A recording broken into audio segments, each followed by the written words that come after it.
a lot of the literature that we have in like Islamic scholarship wasn't necessarily intended for mass audiences.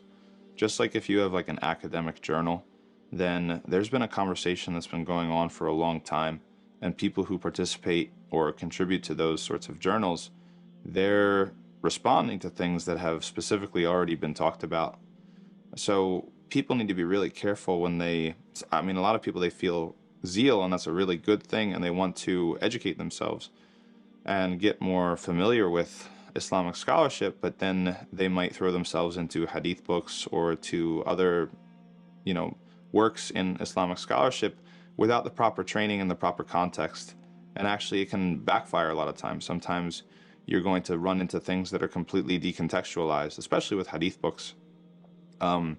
The authors of the hadith books never imagined, I believe, that they never imagined that the average daily Muslim would think that they would just come to them and open them up and read them like hadith by hadith and feel like that they are educating themselves about the religion, because the way that they're presented in hadith books are usually very decontextualized, right? So it's not necessarily like you're getting the entire backstory about what happened at that particular event or the motivations that were involved. And sometimes it has negative consequences. Some people, they come across things and they're shocked at what they find, and then they ask someone who has studied, and it's like, oh, well, this is talking about this ayah in the Quran, or this is talking about this specific situation, in which there's just a whole lot more context to it.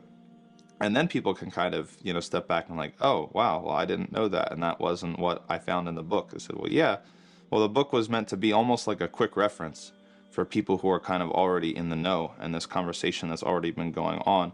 And it's not necessarily supposed to be like, hey, you average Muslim, like, I'm going to teach you step by step about your religion in kind of a holistic way. So people have to be sensitive to that. They have to be sensitive to kind of what they're exposing themselves to. And everything, there's two extremes. Like you can go to one extreme where it would be like the gatekeeper phenomenon, where it's like nobody can touch these books or even, sniff these books unless they've studied for 10 years or 20 years. And that's one extreme, and I don't support that at all. I think that I encourage people to educate themselves about Islam.